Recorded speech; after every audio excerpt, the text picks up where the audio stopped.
Today's episode has been brought to you by Schedulicity. You're listening to episode 41 of the Connected Yoga Teacher podcast with today's guest, Natalie Eckdahl, MBA and host of the Biz Chix podcast and live event. If you're a yoga teacher wanting to generate more profit, you're going to love this episode today. This is the first of 4 in our Money mini-series. Next week, we hear about money mindset from Geraldine Carter. Following that is Steph Crowder talking about minimum viable income. Then we wrap things up with Hannah Smolinski, who's going to walk us through some accounting information specific to yoga teachers. I'm your host, Shannon Crow. I'm a mother of 3, a yoga teacher, and a consultant for yoga teachers. If you're like me and you have more questions than answers on this yoga entrepreneurship journey, you are in the right place. This podcast was born out of me wanting to create a place where yoga teachers can feel supported every week between the classes, workshops, and trainings that we are either teaching or attending. Every week we hear from yoga teachers and other professionals. Together, we connect to knowledge, inspiration, stories, and actionable steps. Most of all, this is a place where you can connect to a supportive community. If you want to connect a little bit further, we have a Facebook group where we share questions, ideas, and support. To find that, visit theconnectedyogateacher.com, look for the join button on the homepage. Before we dive in and meet Natalie today, here's our Schedulicity Hot Tip of the Week. Hello, Connected Yoga Teachers. This is Shayna with the Schedulicity Hot Tip of the Week. The Schedulicity Marketplace is more than just a place to book online, it's a thriving community. There are currently over 50,000 businesses using Schedulicity in 5,000 cities with over 18 million consumers making more than 80,000 appointments each day. Those numbers are growing all the time, so it's pretty much an online booking party. And when class scheduling is free, what have you got to lose?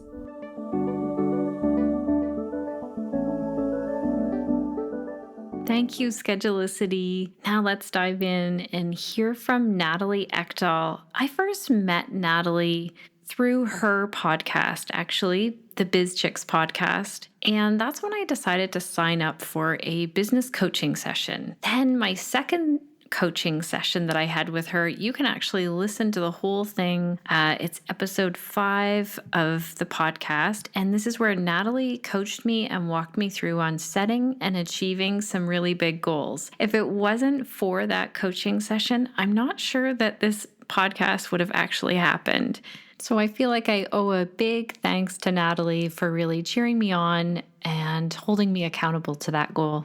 Thanks, Natalie. Natalie Eckdahl is an MBA. She's a business coach, a professional facilitator, and a keynote speaker. She just hosted Biz Chix Live 2017, and she's already planning on doing her second live event in 2018. Natalie has a real authentic and open way that she talks about money, and you're going to get to hear that today. I really resonate with her thoughts on profit, running a business, being an entrepreneur, niching down. You're going to hear lots of that good stuff. Natalie is also a mom of 1 teenage girl and 2 younger boys. Sometimes you can hear her kids on her podcast. That's one of my favorite parts. At the end of the episode, I'm going to be here for just a little wrap up, a couple of key takeaways. So let's dive in and hear from Natalie on how we can generate profit as a yoga teacher.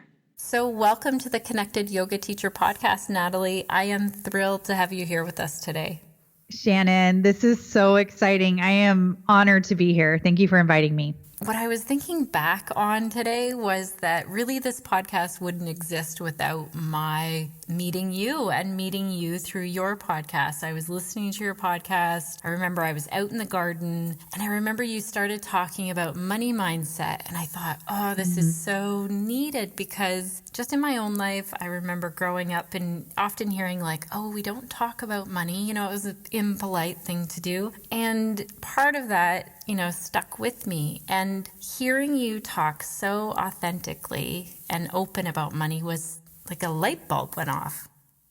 Thank you so much. It actually doesn't come very natural to me because in my family growing up, and I have amazing parents. If you met my parents, especially my mom, you would like her better than me. She's just amazing. But but in my family, the things I learned about money were that saving was good and credit cards were bad. And I didn't really learn exactly anything else. Like we did get bank accounts when we were little, but money isn't discussed in my family. How much people are making isn't discussed. And so as a person launching into the world of business and entrepreneurship, I have had to do my own work to become comfortable with money. I will say though, as a child, I always enjoyed having nice things and I understood that it required earning money to get those. So like if you met me as a middle schooler or high schooler, I would have said, I want to do something where I can make money. That was definitely a part of it. Right. So, which I know may be very different from many of your listeners. And that doesn't mean that I don't want to serve, because my business and my podcast are all about serving and helping others. But I also enjoy making money, and I enjoy having money. Yeah. Well, it was your message about that kept, ringing very true in my own life, that I needed to have profit and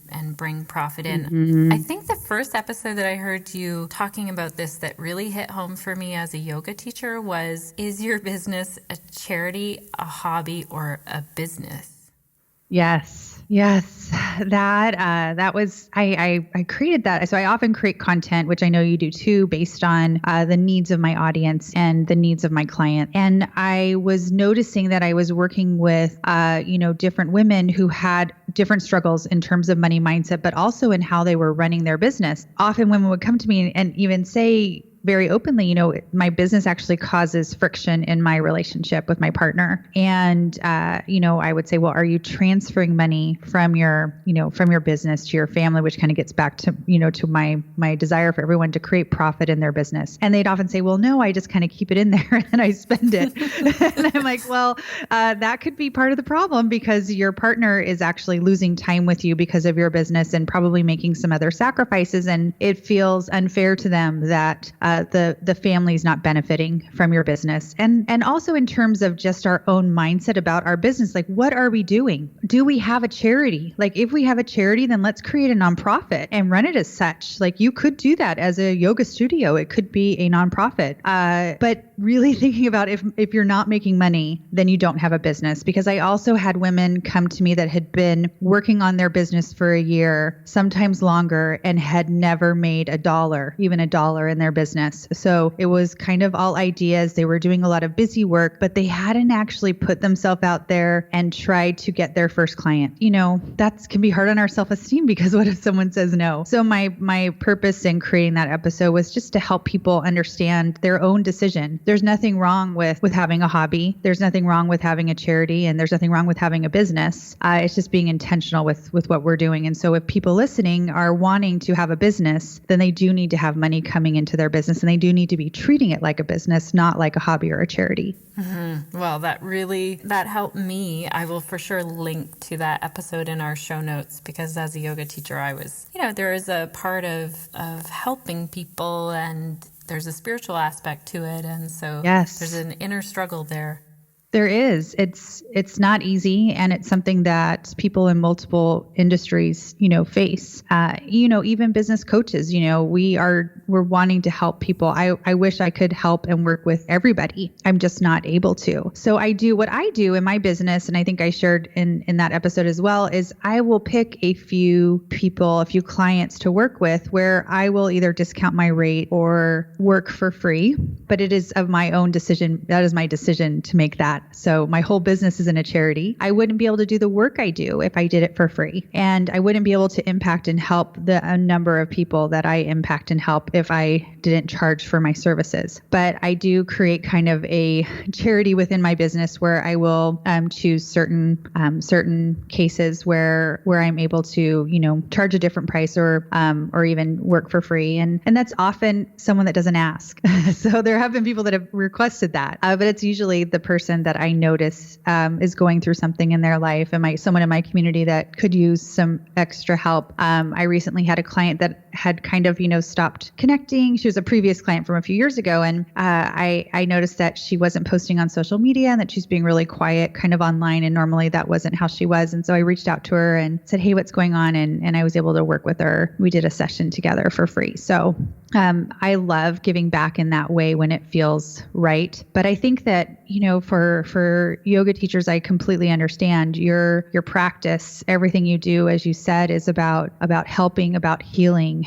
And it can feel strange to charge for that. So the way as where I was getting and the way I go in my mind is I want to have impact. And I want to impact a lot of people. If I did this for free, well, one, it wouldn't be paying, I wouldn't be able to help support my family. And those are my VIPs, are the most important people in my life. So I am charged first with taking care of them before other people. So I have to do things that help to support my family. And in my desire to do that, I also want to have a large impact on the world. And I do that through helping other women entrepreneurs with their businesses. And I can see, as yoga teachers, every person you help, you're impacting possibly their whole life. And they may share their practice with their family. So and friends, you have the potential to impact so many people. So my desire is for all of us to impact as many people as we can. And generally that needs to be done as a business.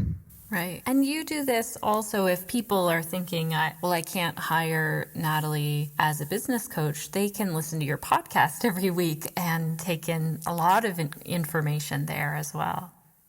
Yes. So I create free content, and there's a lot of free content out there. I've been podcasting for 3.5 years. But to be honest, I don't feel a need to create that to feel okay about charging money. Right. I know that some people feel that, and that they will literally say, well, I have the podcast so that I can feel okay about charging. I know that when I work with someone, that the value I deliver to them is more than what they are paying. So I already feel that I'm being of service in those situations. So I think that when we are really confident in what we do, we know that we're having an impact, that, at least for me, that helps me to feel okay. I don't have this guilt around money, and a lot of us do. I find it to be so helpful to go back to the childhood messages we had about money and being rich, and things that were said in our family. Like, what did your parents say about others who had money? Was there a struggle around money in the family? Did it impact the relationships in your family? And also, as yoga teachers, you've gone through significant training to become certified. And so the feelings and thoughts around money from your mentor and your teacher may have impacted you. And what I ask us all to do is to see if we still agree with those messages. And many you may agree with. They may still ring true to you. But I think if we don't take a moment to think through, do these messages still make sense to me? Do I agree with them? Because often if we don't take a chance to examine them, we're agreeing with them without ever, making the decision to agree or not to agree. So I think that it can be really helpful to just take a little time to kind of, what I like to do is just take out a sheet of paper. I like to have clients do this and just write down money and the word money and rich and brainstorm, like, what words and phrases come up for you. And it's amazing some of the thoughts and stories that will come up that you can check in on with yourself. Yeah, that's good. I'm glad you brought that up, because even I was thinking, exactly that. And this is why I appreciate you kind of not only challenging those money mindset things that we have, but also challenging what is being put out there by others. I really appreciate that you're talking about making profit and then not just putting it back into your business, because sometimes we hear that message. Mm-hmm. Often you call out this idea of passive income. Yes, I don't agree that there is passive income. I call it active income. So I feel like especially anyone that spends time online, which is a lot of podcast listeners, because we tend to be more techie and tend to be online more. And I know that many in your audience are also looking into having an online business or may have a part of their business that's online. There seems to be a lot of teaching around the value of creating a passive income, which I agree. There is value in creating products that you like, digital products, or you can even create books that people can buy, and you can you can make money from that without creating more work for yourself. But what I take issue with is the perception that it's wrong or bad to do one-on-one work with people or to work directly with people. There tends to be this kind of negative vibe towards that, which I don't understand. And also that there isn't a lot of work that goes into the front end and even to maintaining that passive, and I have passive in quotes right now. If you could see me, I'm doing air quotes, maintaining that passive income, because in order to sell, say I was to create some yoga videos that people could watch, they could say buy a package of them and do yoga in their home by watching my videos. So say I was to do that, first I would have to go get certified, which would take me a long time. But if I was you, I could do that. And I could create, a series of videos, maybe around healing a specific issue. And then I would want to sell them online. And my dream would probably be that I would put this out there and people would find it and they would just buy it, and I'd be sleeping and the money would just come in. I would be running errands and I'd be getting money in my PayPal account. But the truth is that you need a very large audience to begin with to sell any passive product, because at any one time, only about 1 to 5% of people on, say, your email list or whatever way you have to connect with people, most often it's an email list, only 1 to 5%, 5 is high, will buy at any one time. So say I have 100 people on my list. If I'm lucky, 5 buy. If I'm extremely productive or have done something really well, 10 buy. That would be a lot. And often we think that everybody on our list is going to buy, or we don't even realize that we need an email list and that the people really supporting their families through this passive income have like 100,000 people on their list or 50,000 people on their list. And so those percentages sound nice then when you do 3% of that, right? That's a lot of people. Mm-hmm.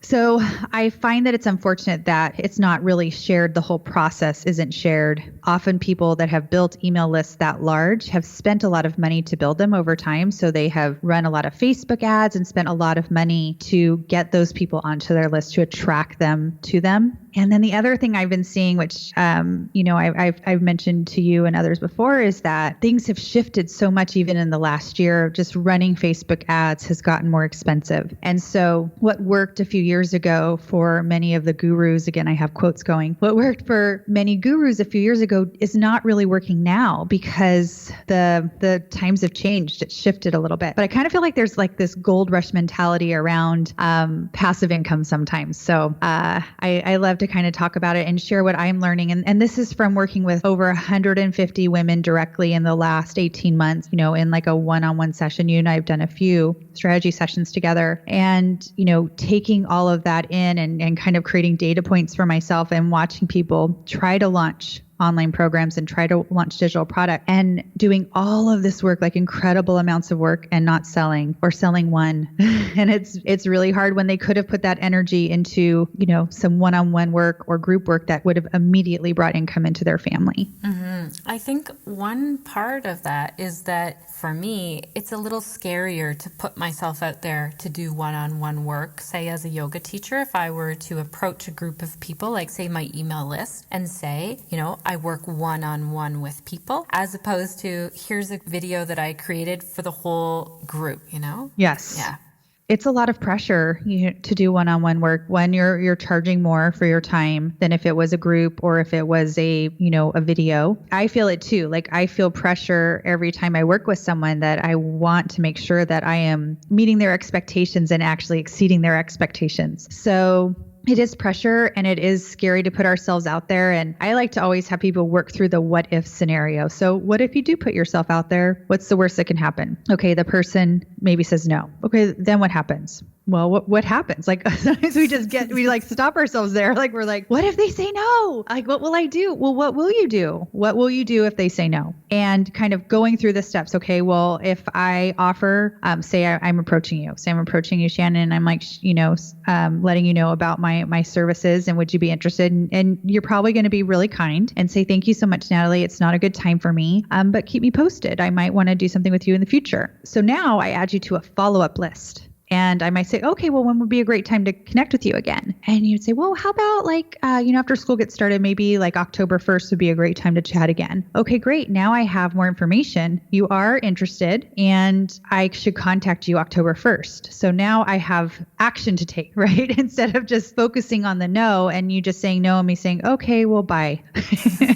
Or you might just say, oh, Natalie, thank you so much. I'm already working with someone, or I'm not interested in coaching at this time, or it's out of my budget. That gives me more information to work with too. And then I can move on to someone else. So I think we take things really personally, and it's normal, right? It's normal that it is personal, right? Because it is our body of work that we're doing. But there's so many reasons for someone to work with us or not work with us. And I think getting stuck into that, letting it completely affect our own self-esteem, we need to be careful of that. We need to protect our minds and we need to protect our hearts when we're doing, outreach for work and trying to share about our services. It's not for everyone. There's lots of reasons why it may not be for someone, but there are clients and customers out there waiting to work with you. And it's just a matter of finding them and also finding the right niche or niche, right? So how are you differentiating yourself from others in your industry is really important to figure out and define, and who are you best suited to work with.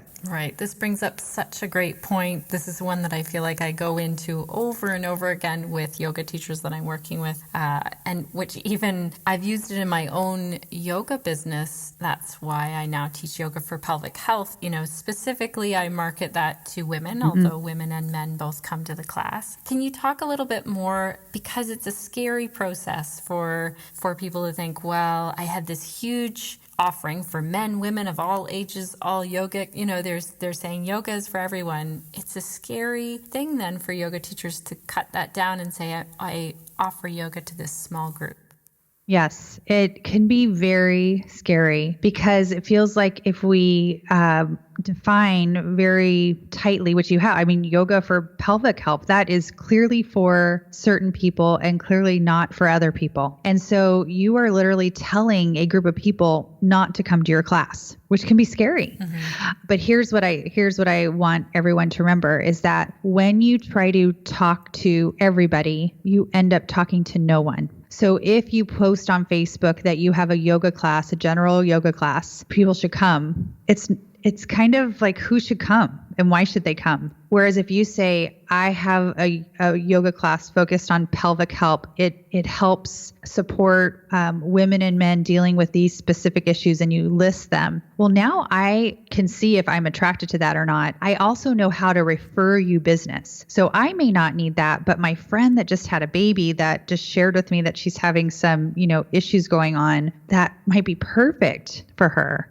Also, like I personally have taken yoga, prenatal yoga. That is a niche. That is a niche. I've been to classes that are, as a woman, I've had 3 children and I've done yoga each time, each pregnancy. And I've been to classes that were not for necessarily adapted to me. And sometimes the instructors would, make suggestions for me and sometimes they wouldn't. And so I even went to one class where most of the women were there was like 1 or 2 pregnant women in the class. And then it was like, a mixed class. And my experience wasn't great because the instructor they were asking me to do things that were not good for my body. The instructor didn't know how to serve me in my physical state of pregnancy. Right.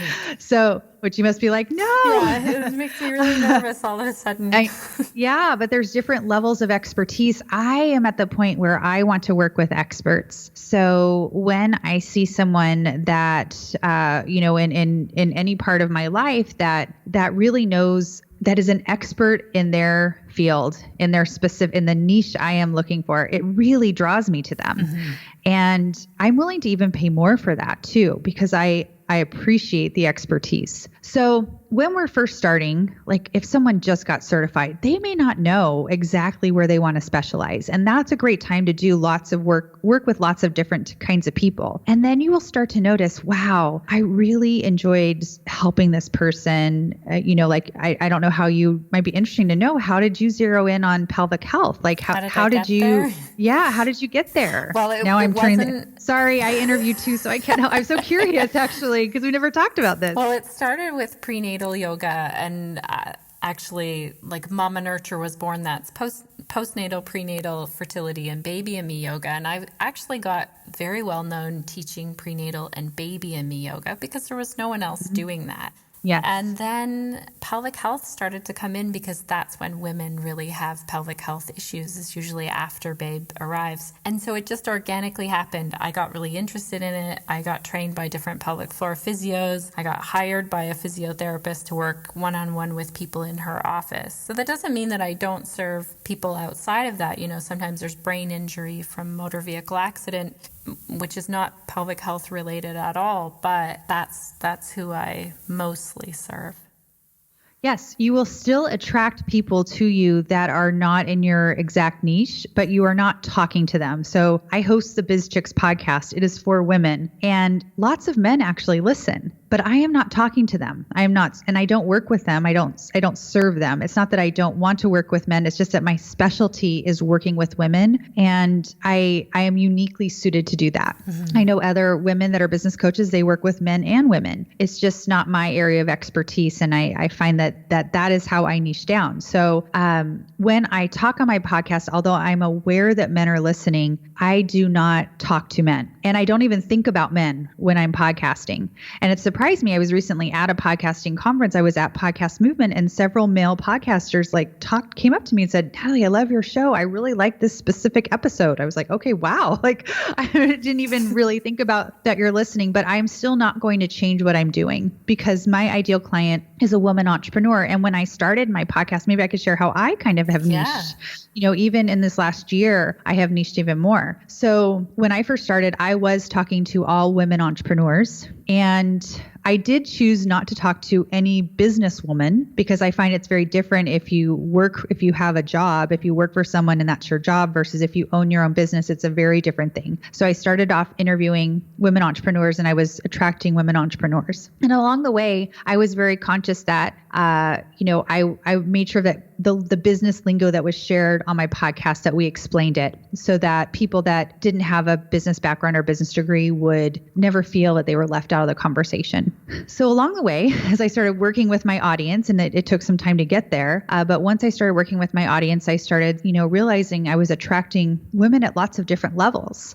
Some women that were just starting in their business, some women that were a little farther along, and some that were very advanced. And I realized actually, probably about a year ago, that I was attracting a lot of women that had very successful businesses that were 6 figures and beyond. And I also noticed that there weren't a lot of people out there serving them and or qualified to serve them. And I have a deep business background. I'm at the mentor level of my career. I would say I'm almost 45, and I've been in business. I've had my own businesses, and I have an MBA as well. So I realized that I was uniquely suited to serve this population. And so I have been adjusting my work and my focus to working with women at that level. Does that mean that I don't work with women at other levels of business? I do. I absolutely do. The way that I have adjusted my content for my podcast, I am now covering topics that really serve the niche I'm targeting. And so I know that those women are struggling with hiring people and building a team and scaling their business. So there may be some yoga teachers listening that have one location that's doing really well, and they're realizing, wow, I could expand to another location. That's a different level of business versus opening your first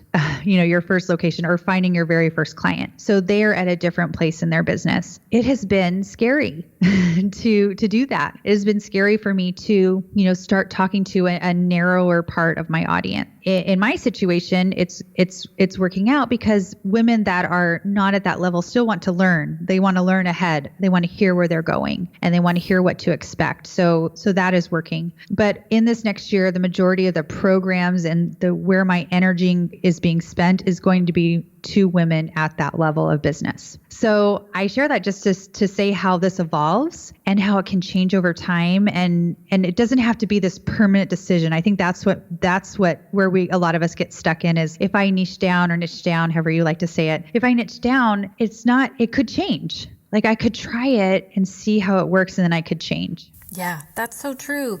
Also, as a side note on that, I'm just thinking of a question that came in with the niche work. One of our yoga teachers asked, how does personal brand come into that? What if I change my niche idea? How is my personal brand then affected?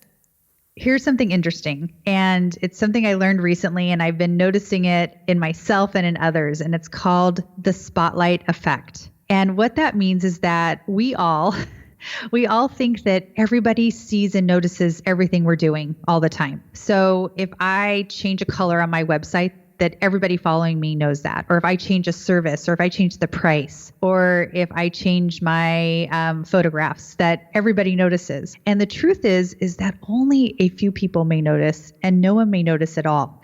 So we notice because we are obsessed with our brands and our businesses, and we know exactly everything we're changing, and we think about it and mull it over for a long time. But if you think about anyone who you follow, maybe you've gone to their website 6 months later and you're like, that looks a little different, and their services look a little different, but you probably don't know exactly what they were charging 6 months ago, what their exact services were, or even what the exact change is. So I think we need to step a little bit outside of ourselves and not be so worried. I think that we spend a lot of time in our heads worrying about things that really don't matter. I would rather us be focusing on, how to best serve our clients, how to reach more people like we're currently serving, and just to like kind of dig back into that a little bit more with changing. I think it is okay to change what you're focusing on, but you wouldn't want to change it every month. Right. So kind of like couching that. So we wouldn't want to be,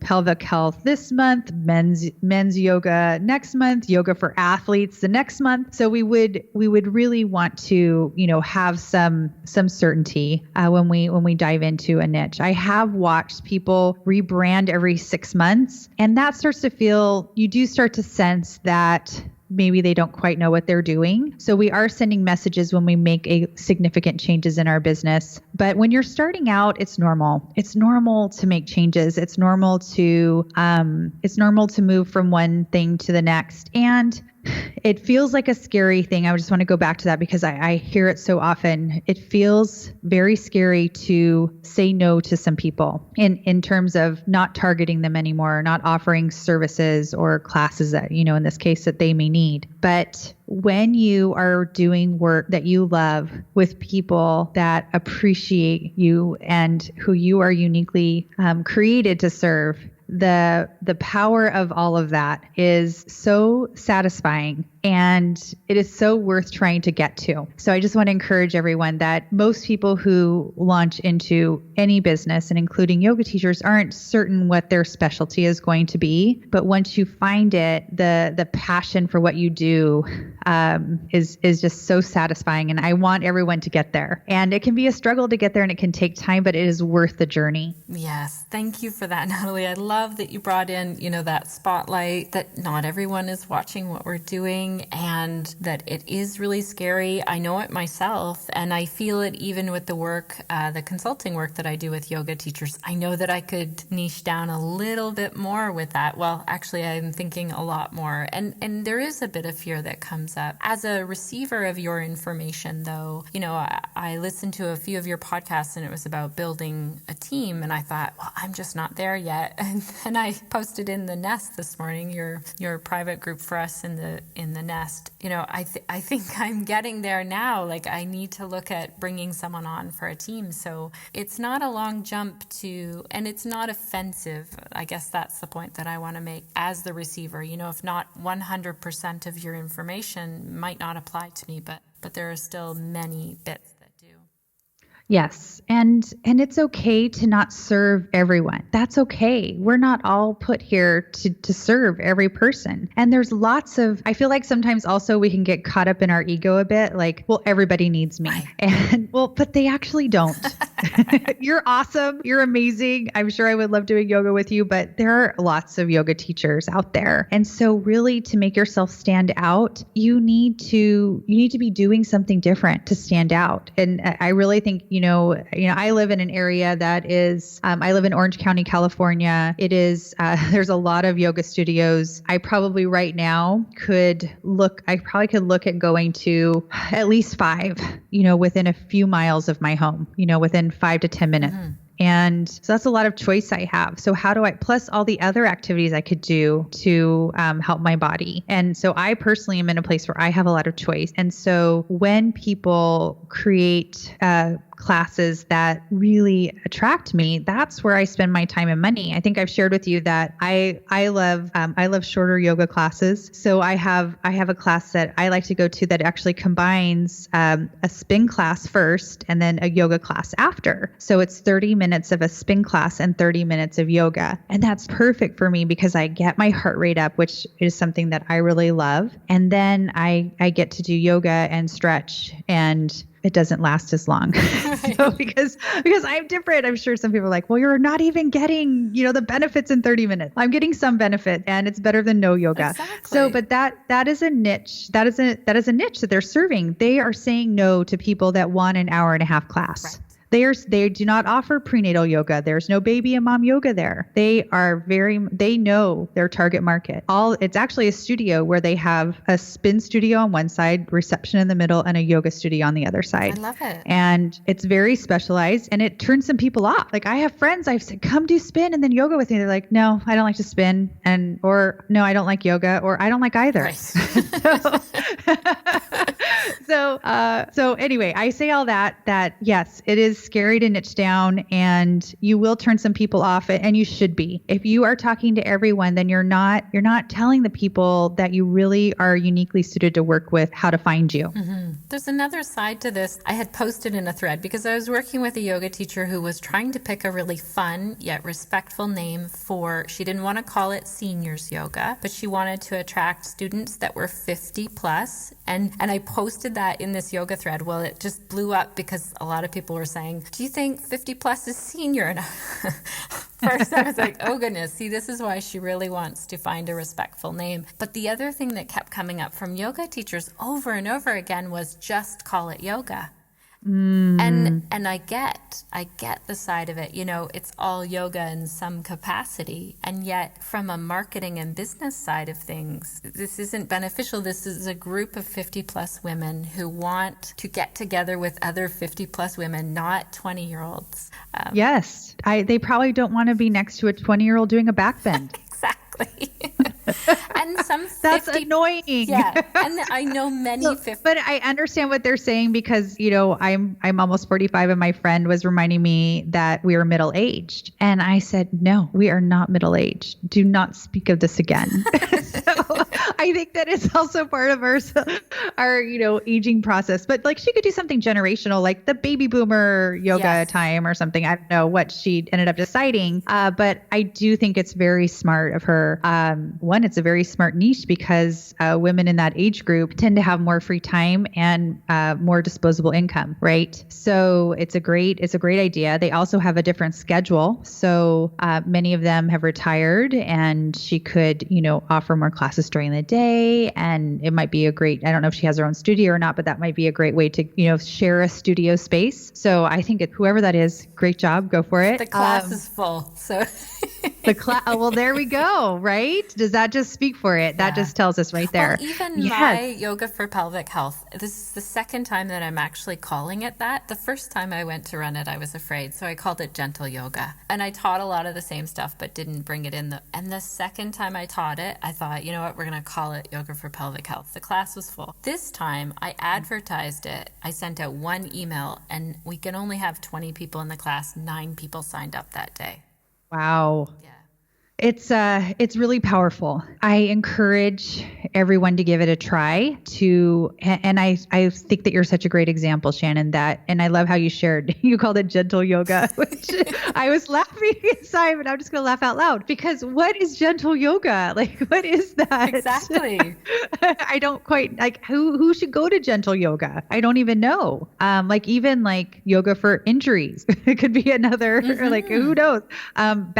Yoga for back health, or yoga for, targeting people with neck and back problems because they may be avoiding yoga, but it'd be really good for them. But there's probably some things they need to be careful of. So I love that. I love that you said that, you put it out there and you advertise for it, because here's what I think probably happened is there are people having pelvic health issues. And for women, it's something we really don't talk about, right? We're not really open about it with our friends. Do you find that? Yeah. I mean, I get a lot of questions and emails now, but yeah.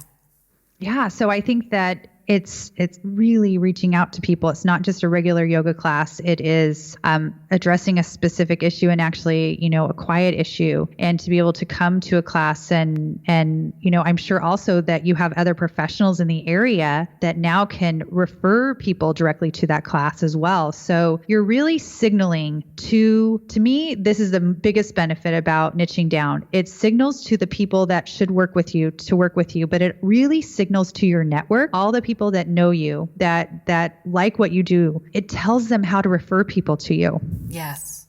So if I say, I'm a business coach, well, what does that mean? Like, who do I coach and what do I do? That doesn't really tell people anything. That's why it's really important to get as specific as you can. Mm-hmm. I think this is amazing information, and I appreciate that you said that it is scary for everyone. I think as soon as you go to make that, niche down a little bit more, it can bring up the fear. It can. If you were to share, if you could kind of pass on some, coming from a place where you said money wasn't really talked about and the profit side of things, what have you learned about money and profit that you would love all women, some of our listeners are men, to know about? What feels really close to your heart? I think that it helps to think about what you're doing with your money. If you know where your money's going, I think money needs to be treated with respect. So I find that many, many times my clients and colleagues, they're avoiding knowing their numbers. They're avoiding knowing the money that's coming in and the money that's going out. So just taking a moment to look at that, even if it's just like once a month, where you look at all the expenses that you have and look at all the revenue that came in as well. And if you start treating money with respect, more will come to you. And it takes away some of the fear. Sometimes the fear is just in taking a look. If you are really, I imagine that many yoga teachers do not enjoy numbers and math. Like that kind of just is like an assumption I have, and I apologize if that's off base, but that's my assumption. And that is what happens to a lot of my clients. So I work with a lot of people in helping professions. And I think they're attracted to me partially because I am more analytical and business minded, and they know that they are needing that. And so that's how we are brought together. If it's a big struggle, then invest in a bookkeeper. So a bookkeeper you can usually hire for about $30 an hour, but in different parts of the country, and I'm not sure what the prices are in Canada, but anywhere, you might even find someone for 20. So for 20, I see the ranges like 20 to 50, but generally 30 is like a $30 to $35 an hour is a good average. And usually within 1 or 2 hours, someone could help you go through your books. So even if you kind of gave them a cap, like I have 2 hours to give you, could you sit down with me and help me figure this out? I think that just getting some help with getting a system set up for tracking could be really helpful. But you can even do it like right now I have a notebook in front of me. You could even do it in a, $1 notebook that's lined and just write this out. It's for many yoga teachers, it's actually not a complicated business. So it's actually not complicated to write this all out. And then what I would love for everyone to do is to create a profit goal. And that is the amount of money that you are going to transfer from your business to your family. So it actually needs to move bank accounts. And by saying that, I want to also remind everyone that they should have a business account, a business banking account. So we don't want to be mixing our personal and business funds. It makes taxes very difficult, and it actually makes you feel like you don't have a real business. When you give your money respect and create some systems and have a business bank account, it will impact you. You will feel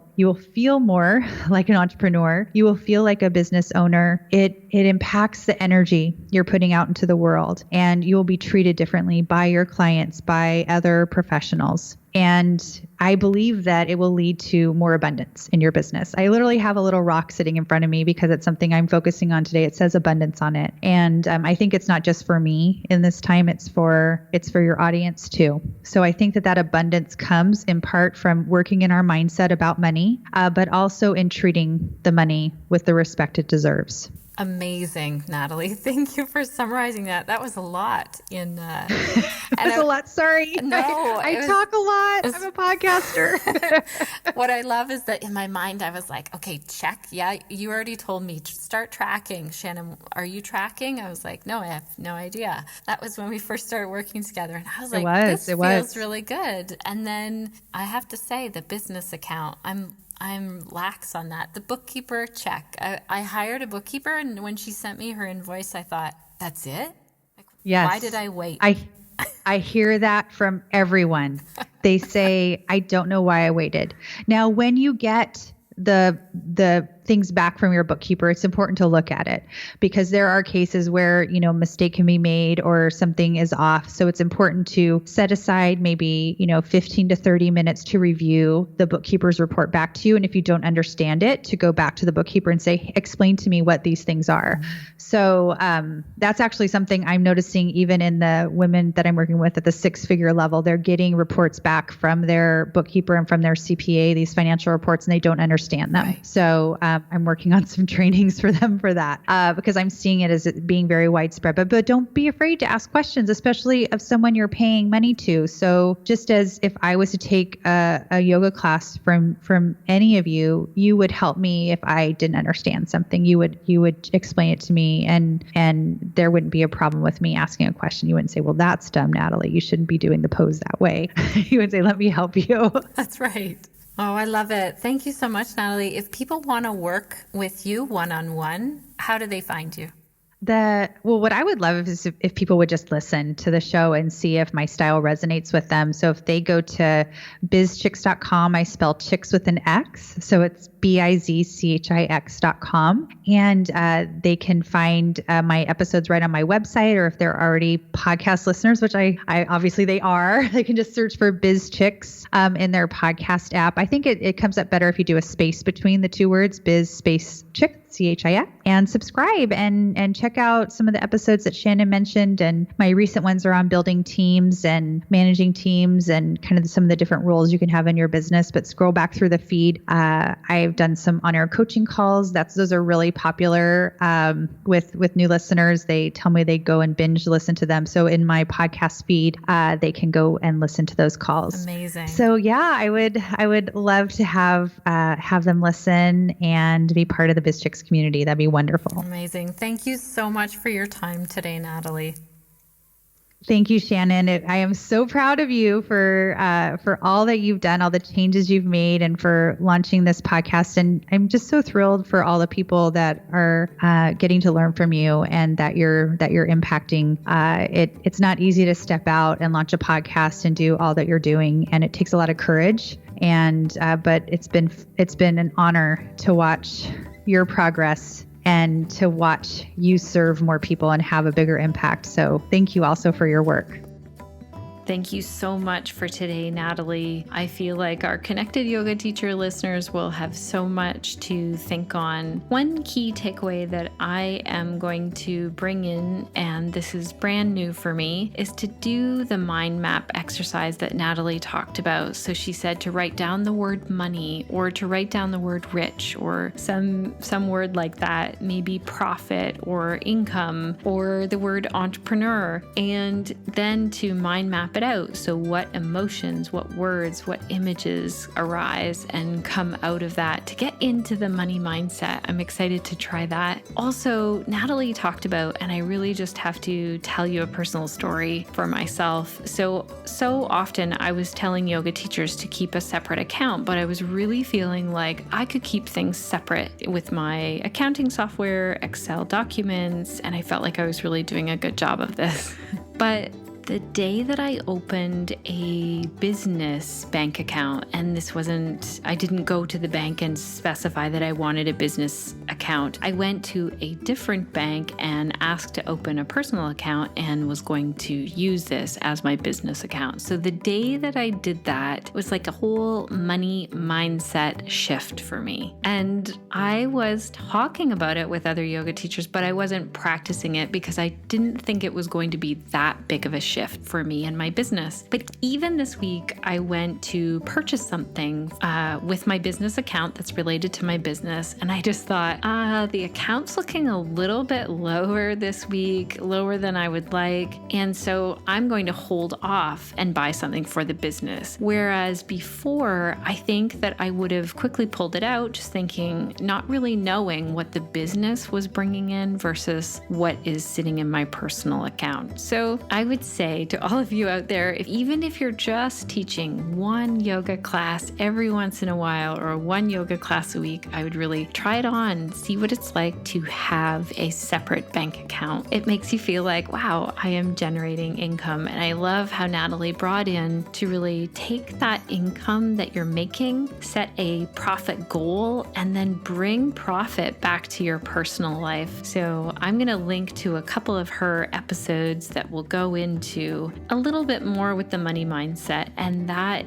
will be in the show notes. So just go to theconnectedyogateacher.com/41. So if you're ever looking for an episode and the show notes, they're all on our website. If you haven't already checked out our show notes pages on our website, I highly recommend going to do that. Laura does a fantastic job. There's timestamps there. We would really appreciate it if you would leave us a review. You can do it right from there. And you can also subscribe so that you don't miss an episode. You can do that directly on your podcast app, also on our show notes page. If you would like to work with me further, I offer consultation calls. Just go to the Work With Me tab on our website. And if you would like to meet up in person and take the Mama Nurture Prenatal Yoga Teacher Training, I co-lead this over 3 weekends in the spring of 2018, where you'll learn how to teach fertility, prenatal, postnatal, baby and me, and birthing classes and workshops. It's once a month, April, May, and June, again of 2018, in Meaford, Ontario at Beth Reddy's studio. For more information on that, visit mamanurture.ca. That's MAMA nurture.ca. I'll put a link to that in our show notes. Because you've listened all the way to the end, I want to offer one more gem that Natalie shared. And it was actually after our interview, and I quickly hit record to capture it. So here is one more thought from Natalie on generating profit as a yoga teacher. If you have a wait list, you need to raise your prices. If your clients are telling you you're not charging enough, charge more. I can't tell you how many people tell me this. Okay, connected yoga teachers, stay connected to yourself, to your practice, and to your community so that you can share the yoga that lights you up.